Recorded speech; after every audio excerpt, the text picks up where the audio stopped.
जब से मेरे पास कन्हैया आए मेरी ज़िंदगी बदल गई, वरना पूरी तरह से डिप्रेशन में चली गई थी। बहुत ज़्यादा गुस्सा आता था, चिड़चिड़ापन हमेशा रहता था, अपने आप को भी चोट पहुंचा लेती थी, बच्चों को भी पीट देती थी, पति पर भी बहुत चिल्ला देती थी। और जब से कन्हैया आए मैं सच में धीरे धीरे ना मेरा डिप्रेशन ख़त्म हो रहा है और मैं अपने आप को संभाल रही हूँ। और दुनिया से तो बहुत कुछ सीख, दुनिया ना किसी की नहीं होती। वो लोग ना मुझे इतना ज़्यादा टॉर्चर करते हैं ना कि मुझे और कोई नहीं करता।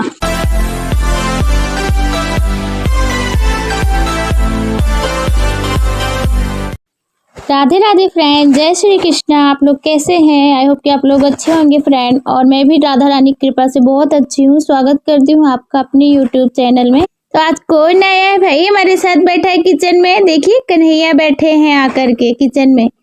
और आज मेरा बार बार मन हो रहा था कि मैं किचन में इनको बिठाऊं। फिर मैंने सोचा शायद उनका किचन में आने का मन है, तो फिर हमने किचन में बिठा दिया। और अब इनके लिए बनाएंगे भोग प्रसाद। वैसे तो मैं लड्डू को मैगी खिलाती नहीं हूँ, लेकिन आज सृष्टि बहुत ज्यादा जिद कर रही, मुझे मैगी खाना है। तो मैंने कन्हैया से कहा मैगी बना लेते हैं, फिर मैगी हम बना रहे हैं, कन्हैया भी खा लेंगे, है ना। ऐसे तो हम मैगी कन्हैया के लिए बनाते नहीं है, बट आज मेरा कन्हैया मैगी में मान जाएगा। जानता है आज मम्मा बहुत थक गई है, मैगी बनाएगी फिर खाना बनाएगी मेरे लिए, थोड़ा रेस्ट करके आराम से बनाएगी, तब तक मैं मैगी खा लूंगा। मेरा कन्हैया यही सोच रहा है। तो आज फ्रेंड में बहुत सारे कपड़े धोई, घर की सफाई की और सुबह नाश्ता वगैरह बना के भोग लगा दी थी। फिर उसके बाद मैं बहुत ज़्यादा थक गई थी और अब इनको आराम करवाने का टाइम हो रहा है। फिर मैंने सोचा क्या बनाऊँ। और सृष्टि भी बहुत जिद कर रही थी कि मैगी खाना है। फिर मैंने सोचा चलो मैगी का भोग लगा देती हूँ, उसके बाद जब लड्डू गोपाल आराम करके उठेंगे कन्हैया तो फिर कुछ और बना दूँगी। तो अभी तो मैगी ही बन रही है। तो फ्रेंड जब से कन्हैया आए ना मेरे पास, मैं लहसुन प्याज का यूज़ नहीं करती, घर में मेरे बनता ही नहीं, लहसुन प्याज यूज़ ही नहीं होता। और जैसे मैगी बनाती हूँ, वैसे तो मैगी का भोग मैं फर्स्ट बार लगा रही हूँ, मैगी भी बनाती हूँ मैं। वैसे भी तो मैं मैगी में जो पैकेट वाला मसाला आता है वो मैं नहीं यूज़ करती, मैं घर का जो सब्जी में मसाला यूज़ करती हूँ, नॉर्मल वही मसाला यूज़ करती हूँ। तो जब तक मैगी बन रही, चलिए मैं कुछ बात कर लेती हूँ आप लोगों से। तो मैं हमेशा ना भगवान से एक ही चीज़ मांगती हूँ कि मतलब कुछ देना चाहे ना देना, लेकिन कभी अहंकार मत देना। सच बता रही हूँ फ्रेंड, अहंकार हो जाता है ना, बहुत लोगों को हो जाता है। मैंने देखा है थोड़ा सा धन क्या मिल जाता है, अचानक से देख क्या लेते, इतना अहंकार हो जाता है कि हम हमारा है। हमारा कुछ नहीं है, हम यहाँ पे खाली हाथ आए हैं और जाना है तो खाली हाथ ही जाना है, ये सब नहीं लेके जाना।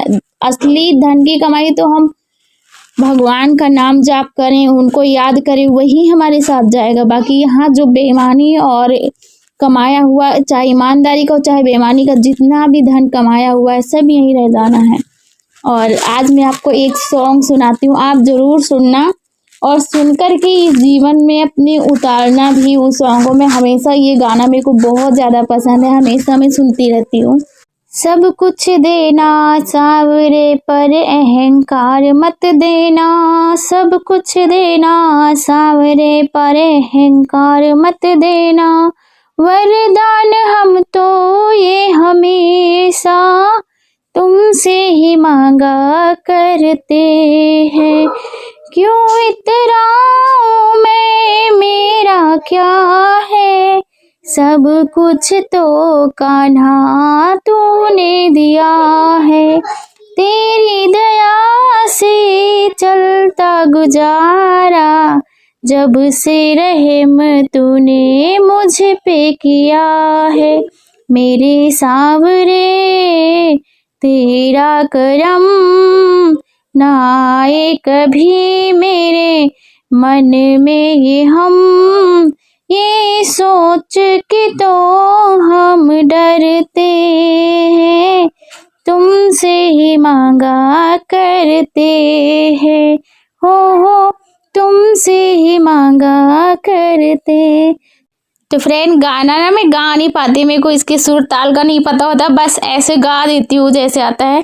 लोग कहते हैं तुम गाती हो तो ऐसा लगता है जैसे रो रही हो, पर गाना नहीं आता तुमको। पर कोई बात नहीं, हम गाते हैं तो दिल से गाते हैं। अब उसका सुर ताल नहीं बन रहा तो हम क्या करें, जब भगवान ने हमें इतनी सुरीली आवाज़ नहीं दी तो कोई बात नहीं, पर गाते तो हैं, हम दिल से गाते हैं, हमें जैसे भी आता है। मैं अकेली गाती रहती हूँ, हमेशा गुनगुनाती रहती हूँ। जब से मेरे पास कन्हैया आए मेरी ज़िंदगी बदल गई, वरना तो लोग ऐसी ऐसी बात बोलकर मुझे बिल्कुल डिप्रेशन में डाल दिया था। मैं पूरी तरह से डिप्रेशन में चली गई थी। बहुत ज़्यादा गुस्सा आता था, चिड़चिड़ापन हमेशा रहता था, अपने आप को भी चोट पहुंचा लेती थी, बच्चों को भी पीट देती थी, पति पर भी बहुत चिल्ला देती थी। और जब से कन्हैया आए मैं सच में धीरे धीरे ना मेरा डिप्रेशन ख़त्म हो रहा है और मैं अपने आप को संभाल रही हूँ। और दुनिया से तो बहुत कुछ सीखा है फ्रेंड, बहुत ज़्यादा सीखा है कि दुनिया ना किसी की नहीं होती।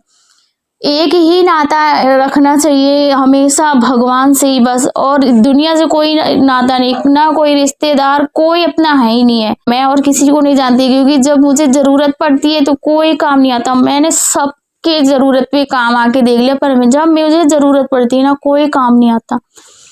अगर लोग कुछ कर भी देते हैं ना तो डिप्रेशन में डाल देते हैं, कह के उसको डिप्रेशन में डाल देते हैं। और मैंने धन से, मन से, हर तरह से अपने घर वालों की बहुत सेवा की मैंने, जो मुझसे बन पटा। लेकिन सच में बताऊँ ना तो वो लोग ना मुझे इतना ज़्यादा टॉर्चर करते हैं ना कि मुझे और कोई नहीं करता। मैं बहुत ज़्यादा अपनी फैमिली से टॉर्चर होती हूँ, इसलिए मैंने सबसे मतलब छोड़ दिया, किसी से मतलब नहीं है। बस अब अपना बच्चों के साथ मस्त रहना, अपने घर में खाना बनाना, ठाकुर जी की सेवा घर में आ गई है, किसी जन्म के पुण्य जाग गए हैं और ठाकुर जी की सेवा में लगे रहना, बस यही मेरा काम है और नहीं।